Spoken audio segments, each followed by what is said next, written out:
Comprehensive? Inspiring? Fun and educational. Like awesome. Energizing. Family. Inspiring. I think brilliant. Fabulous.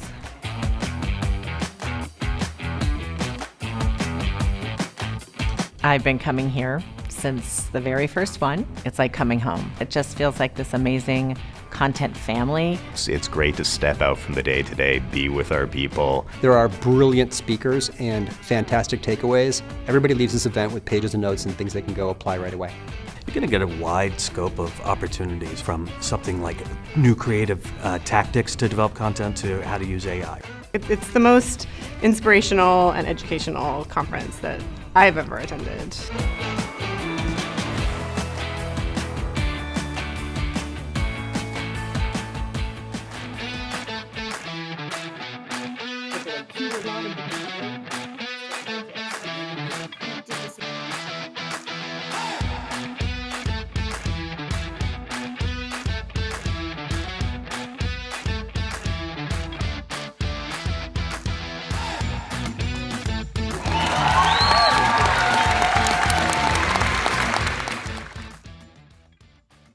Hello, everyone. It's Amanda once again with the Content Marketing Institute. Thank you for joining me for this Ask the CM World community live stream, where each time we dive into a new topic with an awesome member of our CM World community. And if you don't know by now, today's live stream is brought to you by the Content Marketing Institute. We are the leading training and education organization for, you guessed it, all things content marketing. So you can head over to contentmarketinginstitute.com for all kinds of resources and educational content. A couple things to note: we still have our call for speakers open for our signature event, Content Marketing World. Or we are also accepting applications for our awesome mentorship program. So those links are running, see you're running down on the bottom of the screen there, so you can check those out. All right, today I am so excited. A public utility, the Northeast Ohio Sewer District in Cleveland, Ohio, is a great example of how to do social media marketing well. And if you haven't heard of them, you should follow them immediately. Maybe wait till after this live stream, but go and follow them on Twitter, TikTok, Instagram. We'll talk about more where you can find them all. I promise you, you won't be disappointed. You'll find a mix of educational and public service announcements on infrastructure, wastewater treatment.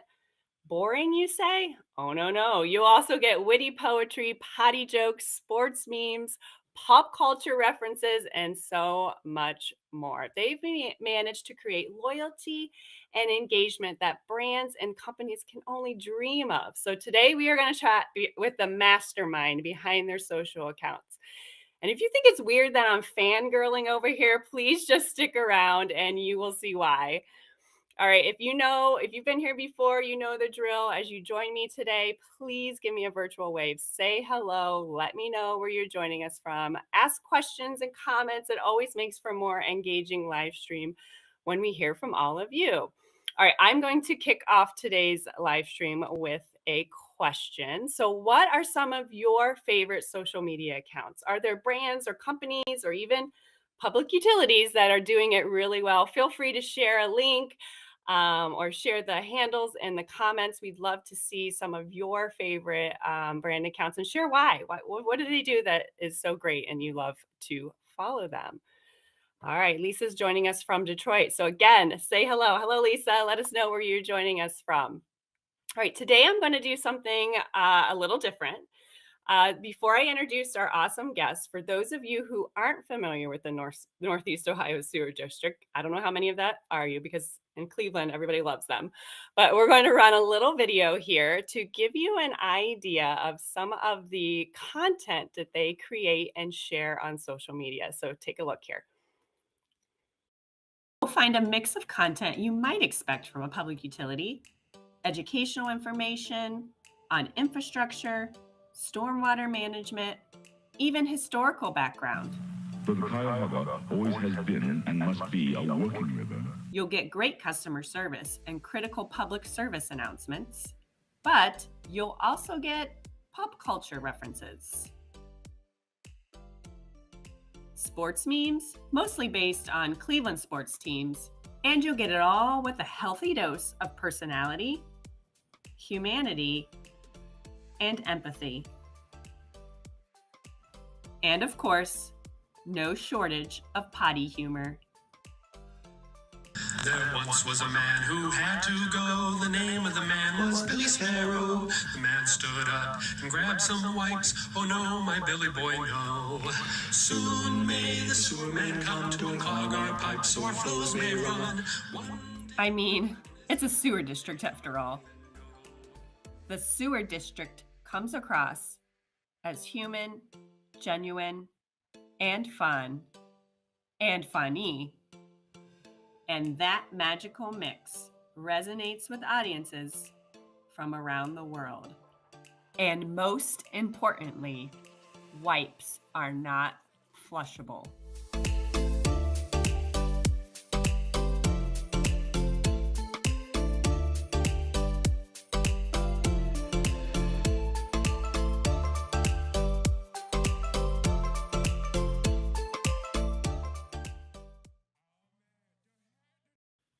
All right, joining me today is John Gonzalez. He is the communications manager and he handles the social media for Northeast Ohio Sewer District.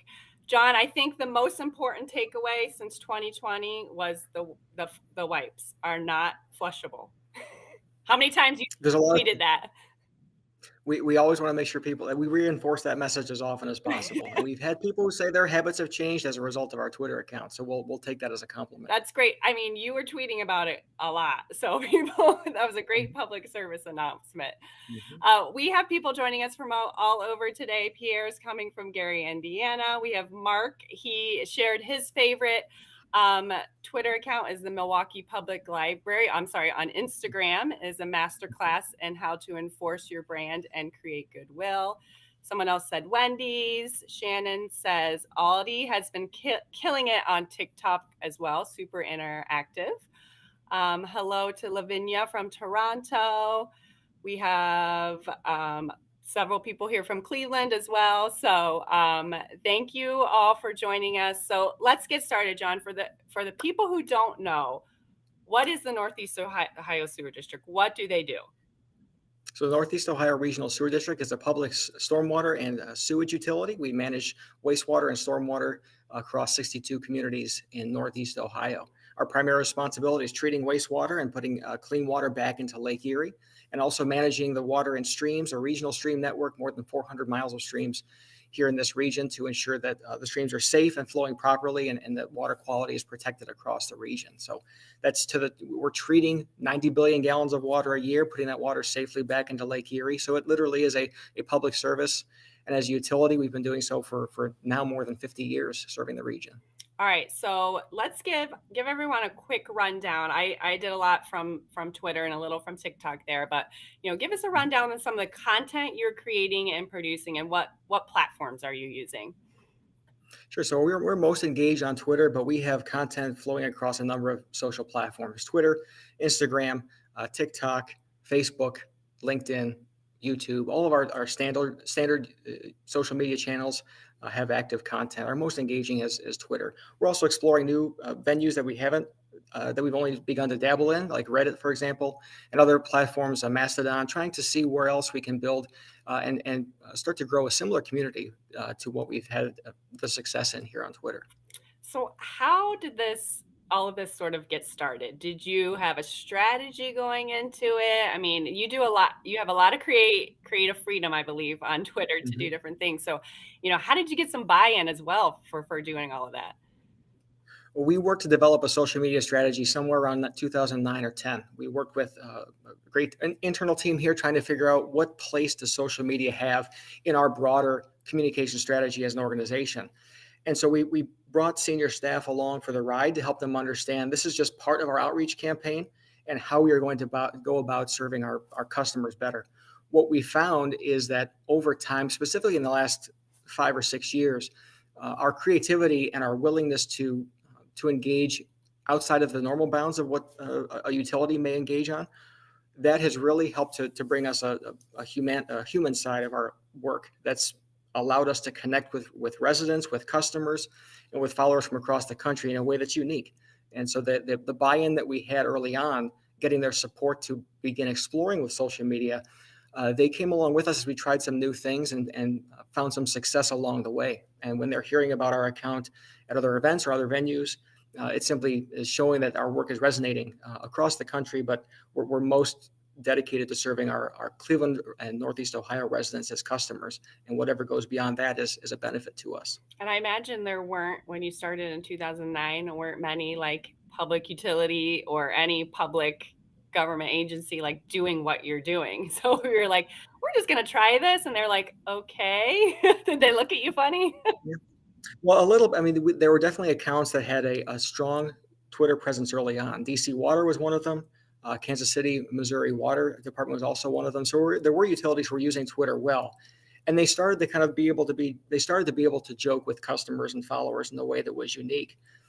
But when we started to do it more recently, something was a little bit different, and it just caught some attention at the right time, and it has allowed us to simply make some connections in a new way with followers who might not have seen our account otherwise. So how has that, strategy evolved over time? I mean, how are you coming up with, all these creative ideas? Like I said at the beginning, you're doing poetry, potty jokes, history lessons, educational information. And is this primarily you too, John, coming up? It's primarily coming from me, but we do have a great following. We've got suggestions from followers. I have a great team here of coworkers in our communication department more broadly who support us being creative and provide ideas and suggestions and bodies for TikToks and all sorts of things. So the support we have internally and the number of employees who have content to share, whether they are photos from the field or suggestions for content or a space where we can record a video and bring them into it, that support goes a long way, and it comes from the relationships that we built internally. It didn't happen overnight. Most of our account growth in the recent years was because we began to move into more of the personality side of our work. We had a mascot account back when we started our NEORSD formal account around 2009 or 10. At the same time, we were managing a mascot account for our Wally Water Drop sewer spokes drop, as we called him. The mascot still exists, but what made that account get some traction early on is because he had a personality. He could make jokes. He was kind of a human face, even though it was a character, to a work that is often going unseen. So we tried to transfer a lot of that humanity over to our official NEORSD account. And when that happened, we got some attention early on, and it just really started to evolve from there in a way that was productive. And we decided to maintain it and have been happy to see the community that has resulted from that type of engagement. That's important right there. Personality, right? Mm-hmm. Having it there. So, and I think I want to kind of go through this.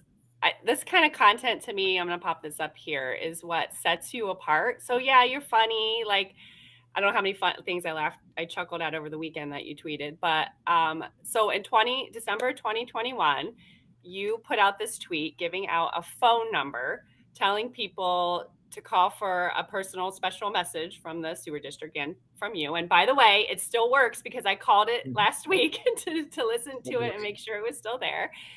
And you encourage people to leave voicemail messages. And as you see here on the right, because you put this out again this past December, you got 900 messages from people. And I'm sure a lot of them were not customers. So like, where did this idea come from? Because like, who today says, here's a phone number, call it for a message, and the people actually called it. So right.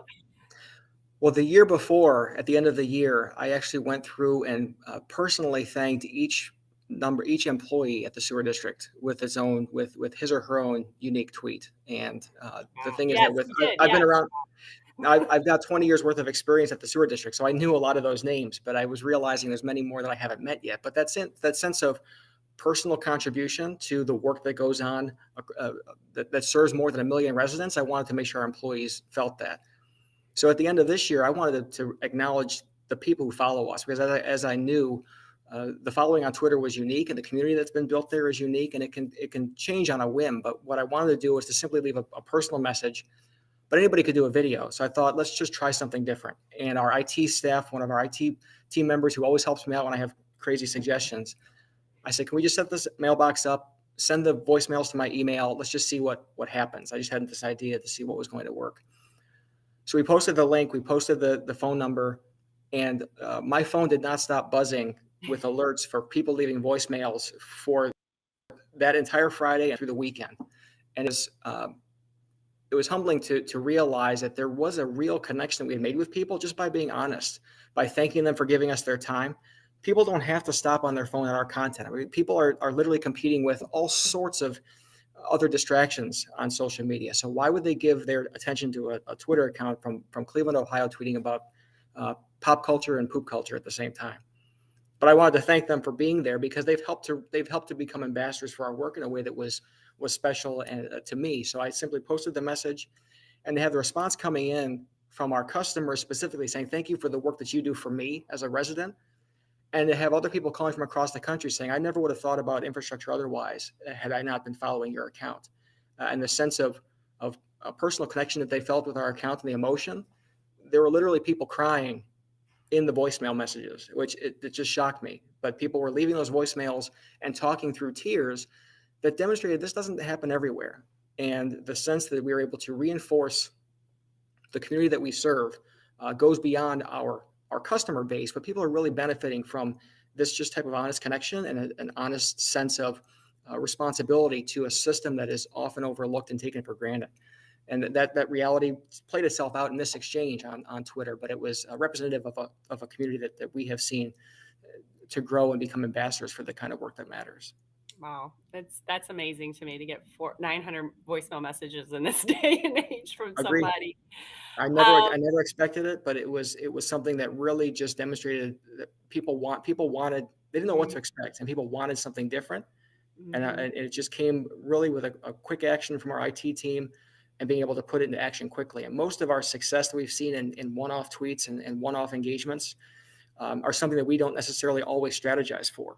Part of our strategy is to simply be in the moment, be responsive, and go where the trends lead us. And in a time of challenge, especially coming out of COVID and during COVID, that human connection was something that was invaluable for us over the course of that time.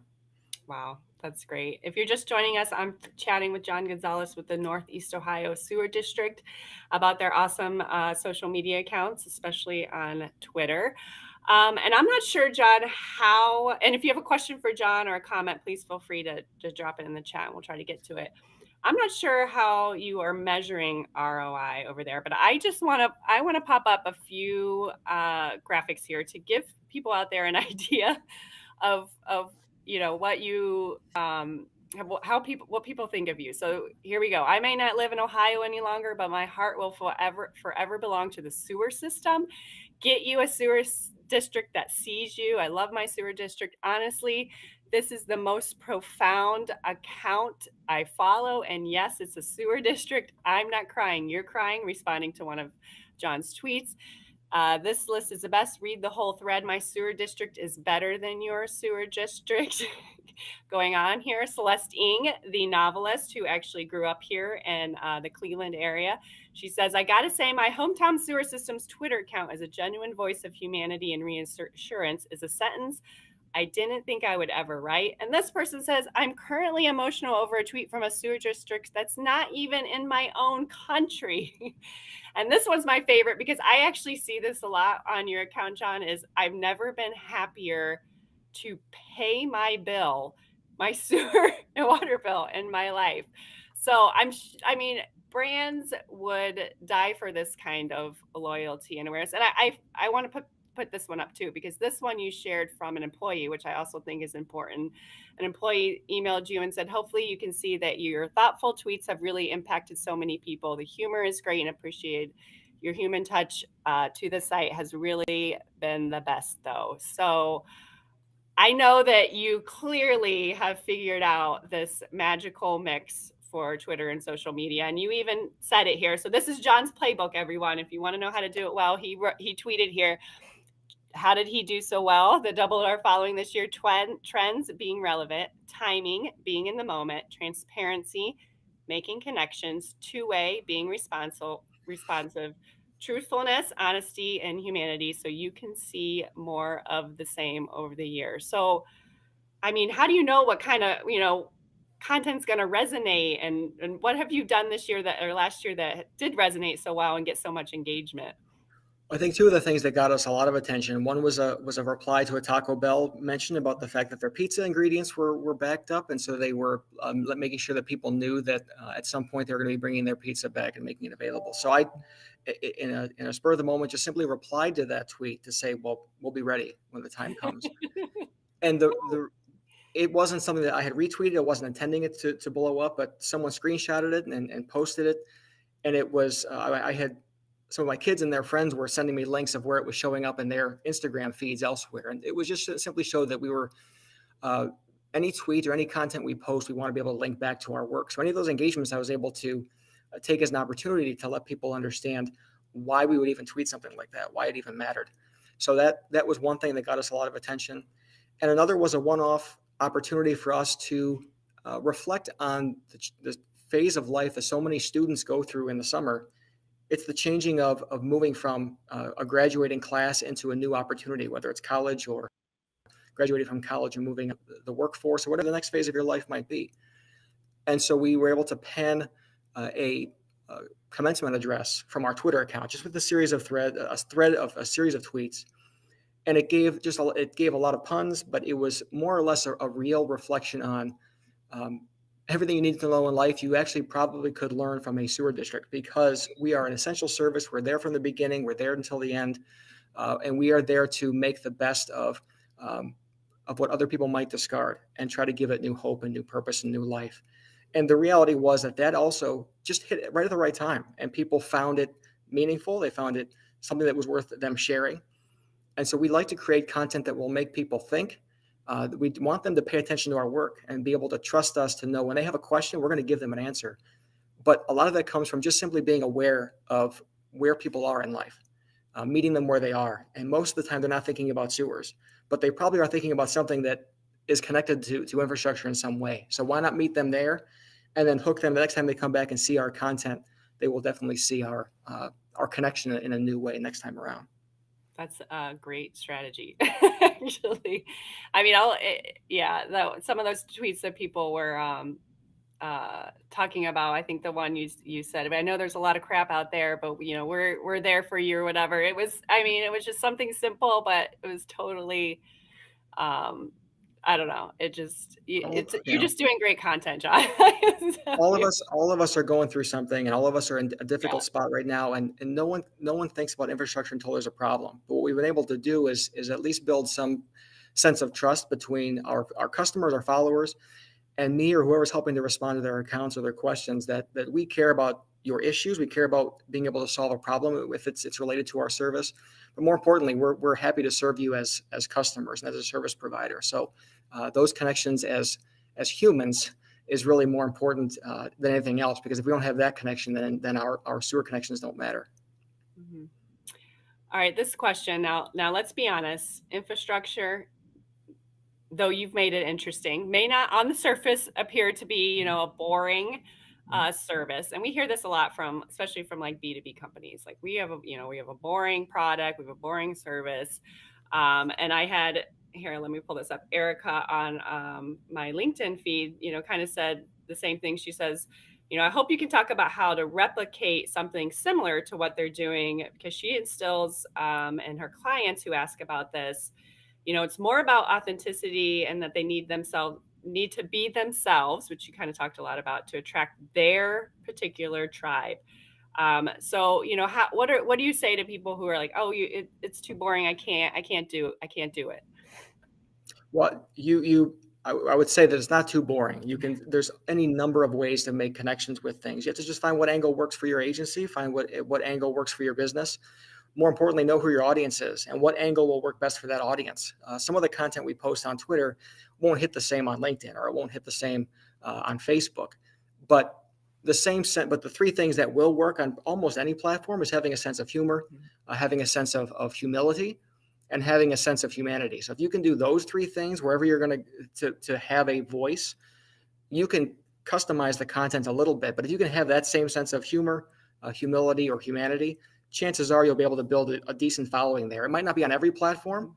It might just be because one size fits all won't work. We don't have a one size fits all solution. And you may have a very limited team. A lot of the utilities I talk to don't have a team of a dozen or half a dozen or even more than one. But if you can find a way to be present in a community that makes the most sense for your customers or your audience, build a presence there that they can trust and rely on and be responsive in. If you can do that, it's a great place to start. And don't try to overcommit yourself. Pick one place where you can dedicate your full self. And if you do like what you do and you're in a space where you can put yourself into that work, I'm very fortunate and blessed that my organization allows me to use some of these poetry talents and just creative writing enjoyments that I have. I can apply it to this space, and it's been successful here. But if you have something or someone who has a talent that you can help people understand more about what you do, bring them to the table, get their ideas, maybe get their involvement, and try to find a way to capitalize on the skills that someone on your team might have that might not be right in your communications team. There's got to be someone else there who is a great storyteller, has a great experience, has a great personality. Let them work with you and work together to be able to push your message or share your content with an audience that cares. And I think that you've probably, I know that you have, like, because of what you've done, you've been able to get like your employees on board to help like send you content, right? So now they're part of your content creators. So it's not just you. You can get, once you have them on board, they're sending you all kinds of stuff you're sharing. Yeah, I mean, selfishly, I love when they send me content, and then when I know that when my phone buzzes with Josh or Al or Kevin or sending me something from the field, I'll know that it's good stuff that will have a lifespan moving forward on whatever platform it is. But the fact that they've come to trust, personally, I will say the fact they've come to trust me that I'm going to do what's best for this content, but more importantly, do what's right for the organization to give people a behind the scenes look at what it takes to take care of the environment, what it takes to keep people safe and healthy. They trust me that I'm going to put this in the right light, that people will see it and appreciate it. And the fact that they come to me with those ideas means a lot to me personally. And I think ultimately it's benefiting the organization as well. I've had people say that they have applied for jobs at the district or gotten a job with it because of something they saw on a Twitter account, because that it reflected something about an organization that they wanted to be a part of. And when I hear those things after the fact or in the moment, it moves me to say that those human connections go a long way, and you can't put that into a tweet metric. You just simply have to hear those anecdotes, and it's a powerful impression of what we're trying to establish. Personally, you are on like all the time on Twitter. So how do you balance that? I know you enjoy it, but you are very responsive, and it seems like on a lot. Does that get overwhelming, or do you enjoy it so much that, and I don't think you have any like your own personal account, so maybe that helps too. I do use it as an extension of my personality, and I think if I was working in a customer service department, or if I'm in the department I work on now, if I get an email from someone after hours, I do want to be responsive, at least try to acknowledge it and understand what the need is and how I can be a part of a solution. But on Twitter, I think the responsiveness, especially after hours, has been part of what's made our account so successful. If I'm going to tweet content at 11:30 at night, or I'm going to respond to a customer's direct message at 7:30 at night or 5:30 in the morning, it reiterates the fact that we're a real organization with real people that care about your real problems, whatever they might be. And so it can be at times, especially if I'm on vacation or if I'm not in the moment. I do have a great colleague who is willing to participate and be a part of that Twitter engagement.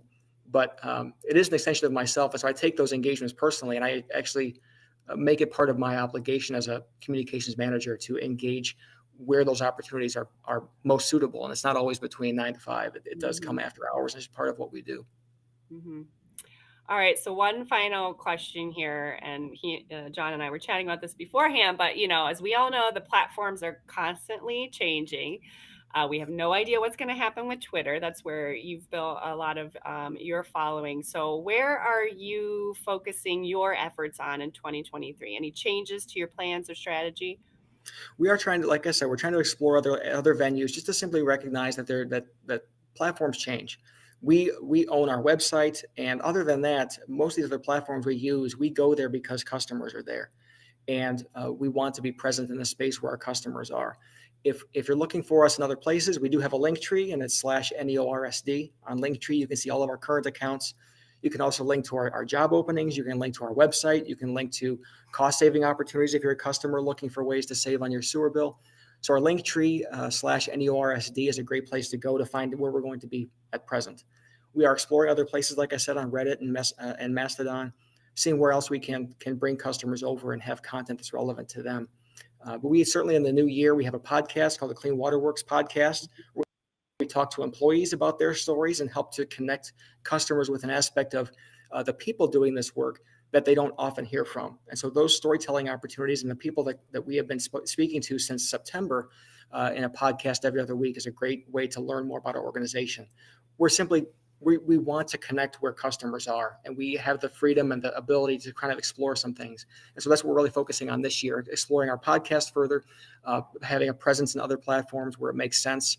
But most of all, just staying committed to being responsive. If customers want to reach us or need to reach us, our Linktree NEORSD is a good place to start and see where we're active and engaged and available. Well, thank you so much, John, for your time. I don't know if I think it's a combination of both what I've seen you do on Twitter and because my husband's a civil engineer, but I am fascinated by infrastructure now. So like anytime you show me like behind the scenes in the tunnel, like what's going on down there, I am fascinated. You had something about a scuba diver who went to find an employee who was a scuba diver, and he went to find the door that fell out. Like, yep. You have so many great stories to tell. Content, I love it. I enjoy. If you don't follow the Northeast Ohio Sewer District, John's got the handle on there. He just told us where to find you. I so appreciate the time. Thank you for sharing it with us. I hope you all can see why I fangirl the Northeast Ohio Sewer District social page. So thanks so much, John. Thank you, everyone, for joining us, and have a great week.